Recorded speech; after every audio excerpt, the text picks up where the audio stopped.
Checkout tracking by the NPD Group brings you a receipt collecting system that gathers data anonymously through technology we created, providing your businesses with answers.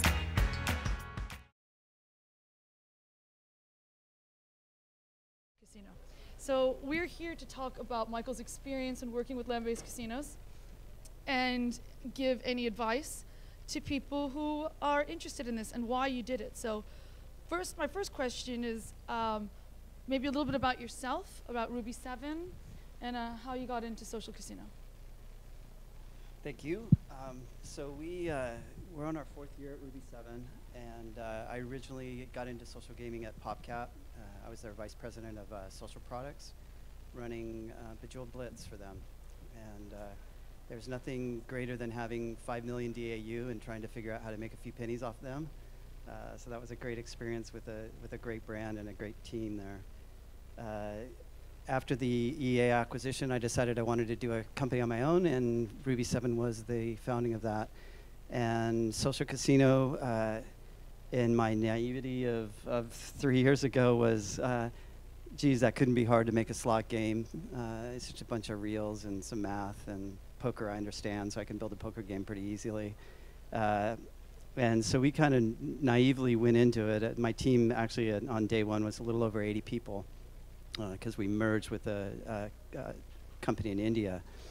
And so very quickly on, we started launching games. My team, tech side-wise, is just amazingly quick. So less than 3 months into the company, we had our first game live. And I started realizing that there was some magic that we just weren't going to get from a team in India who doesn't have any access to casinos.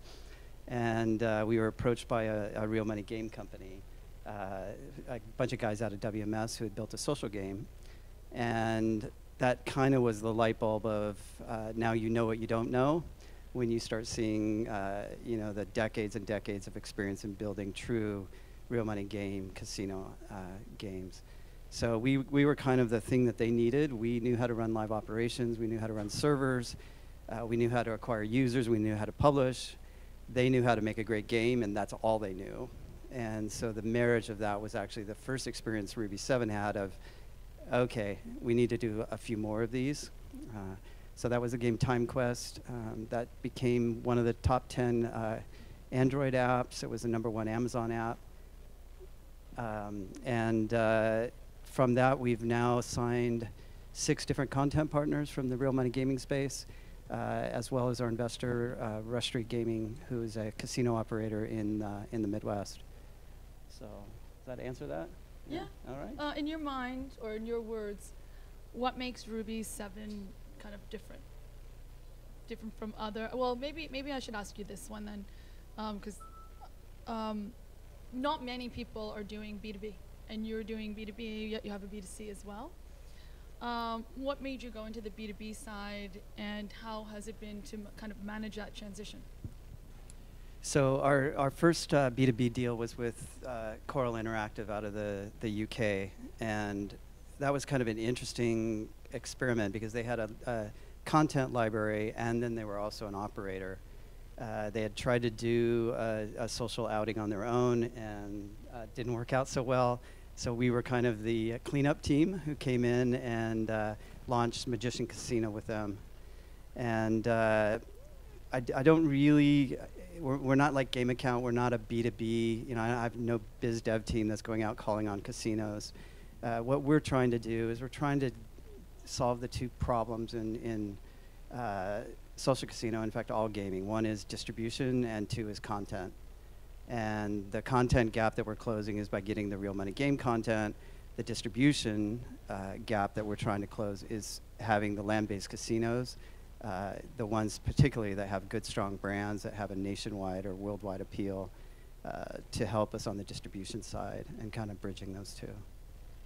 And I guess that led to my prior question, which was what makes you different. So you're sort of like living in between these 2 worlds. So you're competing against some of the B2B guys, and then you're also sort of competing against B2C. So yeah,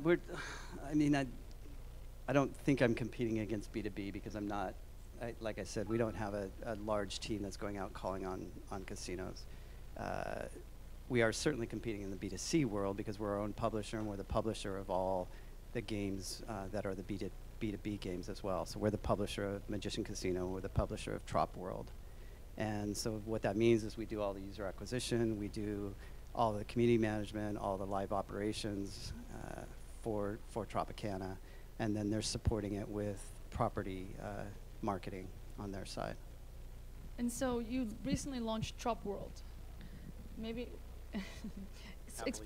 explain the process. Maybe could you share with us like what the process was like to go through, you know, working with a partner that's in a highly regulated sector? That's actually been easier than I thought it was going to be. The hardest part of it was the 1 year of trying to decide if they were going to do it. That was a very long sales cycle for us. And then that was followed by okay, now you're going to ship it in 4 months, right? And we actually did. So from contract signing to live, we were live in 4 months, which is crazy because we were, you know, there's custom games in there, and it's bingo, slots, and poker, video poker. And so you know, there's a little bit more of check this, check that. You know, they're very cautious of their licenses, and so we have to be a lot more careful than we'd be with our own published game. But it's actually been a fine relationship. And the fact that the content that you have is not on their floor for the most part, is there any content that spans their floor? Yeah, we've got a couple of IGT games. We've got Gems Wild Tiles and Multi-Strike Poker, which are both on their floors in their casinos. And then we have a lot of real money game content that is online and not necessarily in their. Are they going to be pushing social and land-based? So someone who's playing Multi-Strike Poker on the land-based floor, is there going to be some kind of online to land-based tie-in, do you think? Wouldn't that be awesome? One would hope, but those are step 2 and 3 for sure. And the decision you have both real money and you have proprietary games that you've developed yourself. Do you notice a difference in the performance of those games in terms of retention, monetization, and anything? Like how they compare or contrast? Yes. And Multi-Strike Poker, you know, it's nothing like having one of the great brands of the last 10 years in a social casino app. And Double Down has proven that works really well, and WMS has as well. So, you know, clearly those games are performing really, really well for us. Gems is performing great in TropWorld as well. And I noticed when I was on TropWorld that you've got multiple games, multiple product verticals in one game, versus some of your other apps that you've got single product verticals. The decision to move from single to multi, you know, I think there's been an age-old debate, like, do you launch just continuing single games and then try to get other people to install the new games from your existing game, almost like an Anchor and Hoover model, or do you do a multi-game app and then just have one app, like Double Down, just continuing to add games? You know, so you're doing kind of both. I mean, have you noticed, well, I guess, is it too early to tell on TropWorld? Well, for Tropicana, they are a land-based casino that has all of those genres of games. So it made complete sense to take all of our genres of games and put them together into one casino, where, you know, it's not Tropicana Slots World. And I think that would have been a disservice to their brand. We're doing the same thing with Magician Casino, so we have the same multi-genre. So you're going to start adding more product verticals into your existing games. And then the decision, mobile, Facebook, web. And then we heard today from Kindle and Amazon. How do you decide which platform? Which platform that you want to be on, which platform do you dedicate, which platform first, kind of thing? We have tried every way. We've done Facebook first, mobile second. TropWorld was mobile first, Facebook second. It really depends on a lot of things, including resourcing and you know, where the first impetus for the idea came from. So I still love the Facebook platform. I hope people keep walking away from it because it would help us if they do. It's an awesome platform for acquisition. It's great for monetization. and it's kind of where I teethed my whole social gaming experience. So we love Facebook. We basically are platform agnostic. We're even in Windows 8 on the Windows App Store, and we're on Yahoo Games and various portals as well. And have you noticed a difference in the performance and the monetization? Huge, yeah. Want to share? Amazon is well known to be a high monetizing platform. iOS obviously is significantly higher than Google. Google's easier to acquire users. iOS is harder to acquire users. Facebook is lower than all four of them, but really easy to acquire users. So it's all those ecosystems operate independently, and they all have their own challenges and their own kind of strengths and weaknesses. And the key is to get ROIS positive, so that you're spending less on a user than the LTV that they're bringing you. And so now that you've launched TropWorld, are you going to try to replicate this with other casinos, other land-based casinos? Is that a model that you want to replicate, or you just want to focus on Tropicana? We're really opportunity focused there, so it depends on what the opportunity is, and I think there's an opportunity that we're looking at that may work out for that, but we're not looking to build 50 casino apps. Yeah. Right. Are there any questions from the audience? I mean, we're such a small group. I kind of feel like, come on, let's participate in this all together. Excellent. Yeah. Oh, that's right. I can speak Latin. Look at that, John. You got a great voice. That is a very deep voice that you have there. Yeah. You had mentioned whether to combine games into a single app versus different apps for different games. And you said with regard to TropWorld, it made sense for the brand to combine them because all of those games are on the floor at Tropicana. So if you didn't have a situation like a Tropicana, where you had someone going out and launching new games, and would you make the same decision, or would there be more sense of launching a slot game and launching a blackjack game and launching different games separately? We have, this is 3 years into this, and some of our decisions about independent apps related to the content that we got. For instance, with TimeQuest, they were a slots game company, a development company. So that one made a great deal of sense to keep as an independent app related to their content. It was a journey about TimeQuest, and that slot experience made a great deal of sense to keep in one app. We're the number 5 app on Google Play right now. We're the number 1 casino app. So I kind of like how TropWorld's working out. And I don't know if I'd ever do it independently again unless the content really spoke to it and needed to be separate. The crossover between video poker and slots is not high, but it's high enough. If I had a brand that, like Wizard of Oz, I might go after Wizard of Oz slots, much like Zynga did, where you utilize that brand and you build a game, a saga game around that particular content, in which case multi-genre wouldn't make any sense for that. But the TropWorld brand, Tropicana is a brand, right? When you truncate it down to TropWorld and then you launch it, when you load up the app, it says, by Tropicana Entertainment, but that's once you've kind of loaded it up. Do you find just the TropWorld name is enough to get the user to want to go and download it? How are you leveraging the Tropicana brand when the user first sees it? Do you know what I'm saying? Because the experience with the brand doesn't come until a bit later. It's not like Caesar's Casino, right? Which is like right there. It'd be nice to have Tropicana as the name of the app, but that was not possible. We do have TROP, which is their brand from their logo. And judging from the UA costs that we've seen, it's helping at least a little bit.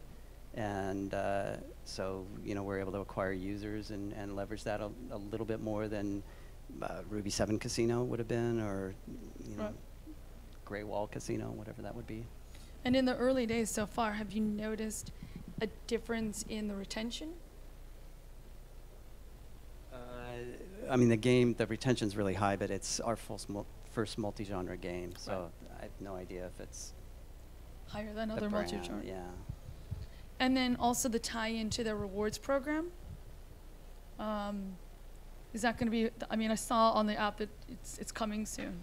Are they going to be putting, sending people back onto the casino floor? How are they going to be integrating it in their existing user experience for their land-based players? So it's obviously with a 4-month development cycle, it's still very early as we just launched, and we have all kinds of ways of working together and going forward on that, but nothing is solid. Got it. on that. Okay, wait, David, and All right. then Dermot. Sure. I'd be curious your opinion on this. Thinking back to Bejeweled, it didn't seem like the meta game, the game within the game, was such a big issue back then. Now it seems to be, this is what's going to keep people on your game. From your point of view, seeing sort of this duration of the last 10, 15 years, how important would you say the game experience itself is within the game versus the bigger meta game going on, or side game to the whole? That's an excellent Importance. question, and it's I love my friends at PopCap, but King kicked our butt on that, and that mechanic was well understood. Bejeweled owned that mechanic, and Bejeweled was 10 years old when King launched Candy Crush, actually 11 years old, I think, and there's no reason that PopCap shouldn't have thought about this saga-like experience where they could have taken Bejeweled into a multi-level meta game. They should have beat King to that, and King out-executed him and created a $1 billion game instead of a $100 million game. So I think it's super important, and at the end of the day, in social casino especially, you're getting some endorphin hit by having a jackpot, and that's excellent, and a lot of people live for that. But if you can create a metagame that keeps it even more interesting, where there's a reason to use those coins that you won, that's where you really start getting the Candy Crush-like future for your game, as opposed to a Bejeweled future, which is, that game did incredibly well. In a 1-minute game, it's like as good as it gets, and it's super addicting. But you never felt like you needed to keep going to get anything more than a leaderboard. Thank you. Yeah. Well, what's interesting is, like, you take a game like DGN, and that's a game that has performed exceedingly well without being a great game in and of itself. Michael, Yes. I'm not sure this is on. Is this on? This is on. Congratulations on TropWorld. Excellent work. Enjoyed the app. How do you approach the shared challenge of getting land-based casinos to commit not just to being a social casino operator, but also to scale marketing in a way that would make sense to the revenue sharing component of any relationship a B2B provider has with a land-based casino? They've been awesome, and they totally understood what our business model was. And our business model, both with content providers and content distribution partners, is how do we both do this and leverage each other's greatest strengths to make this thing successful. And so, the biggest hurdles are, okay, where does the money for marketing come from? Because without that, we can mine the database from Tropicana and make plenty of money, but it will never be a top 5 app on Android platform. It'll never get in the top 10 of iOS. And so we committed together to jointly market this game. We cross-promote into it. They market the hell out of it at their casinos. And with that type of win-win partnership is how that actually happened. Hopefully that's not used competitively against me next year.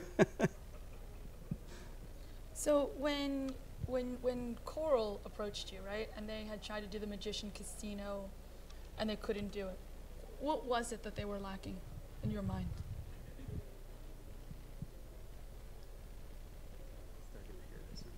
Sorry, I don't mean to not.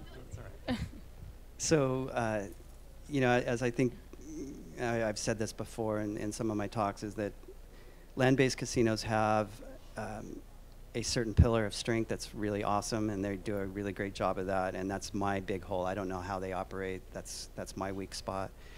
Land-based or online operators have incredible things that land-based guys don't understand, and they know how to acquire users, and they know how to do a lot of things that the land-based casinos don't. Social is yet another animal, and a lot of the online guys and a lot of the land-based guys don't know how to do what social gaming is. And so what we did with Coral is like, okay, once again, we know what you do really well, and you help us with that side, we'll help you with the other side, because that's your weak spot, and that's the pillar that you don't have. And that's how these partnerships that we've developed have succeeded. And going forward, I mean, how much are you going to try to focus on third-party content versus developing it yourself? So we're relying on the design partners for virtually all of our slot content. Third parties? Yeah, design partners is what I call them. Okay. And we're going to continue to develop bingo, but we'll probably add some genres of bingo that come from others.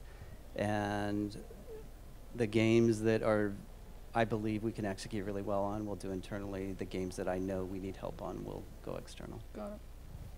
Yeah, and so a lot of the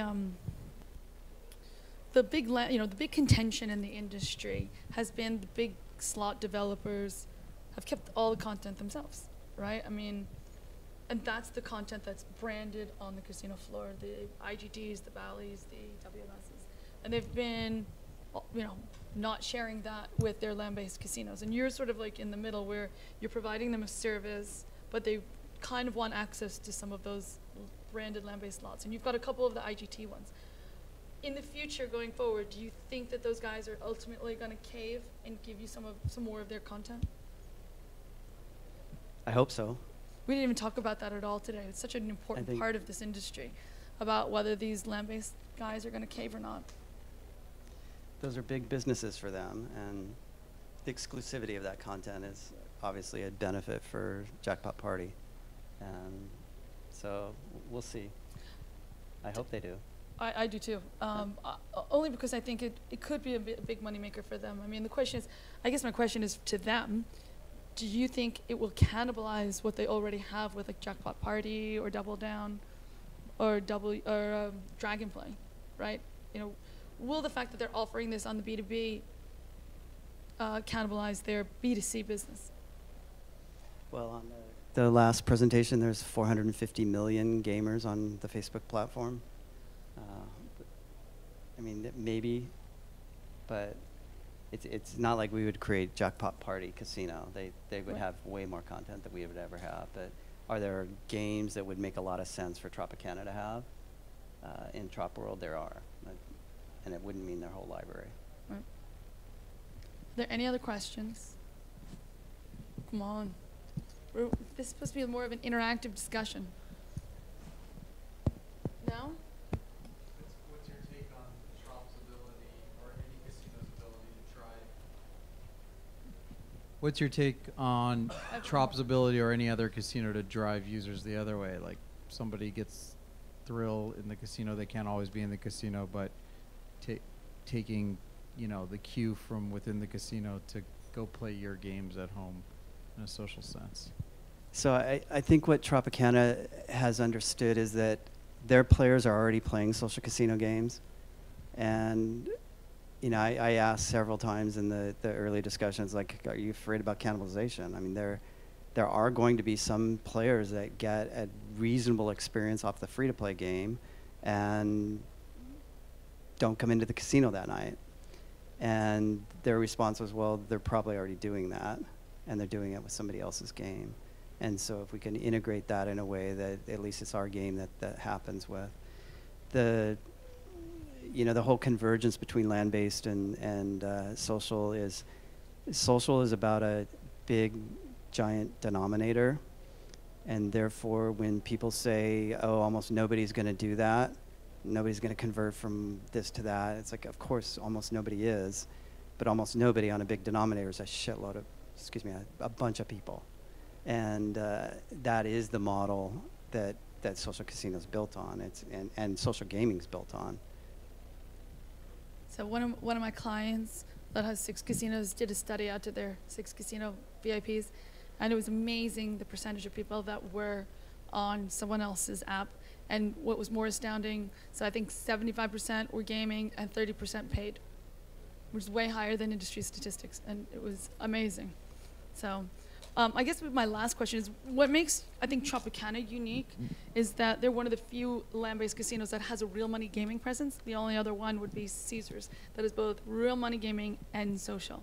Now, when I'm sitting there getting a Caesars promotion, what's interesting is the only way I know whether I'm getting the real money one or the Playtika one is there a space in between Caesars and casino?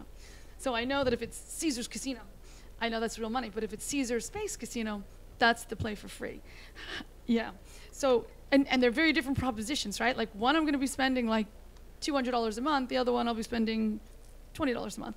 So, has Tropicana like spoken to you or shared with you how they're trying to get, they're going to, I guess maybe calling it TropWorld is one way, but have they discussed the fact that how it's going to interplay with their real money online casino in New Jersey?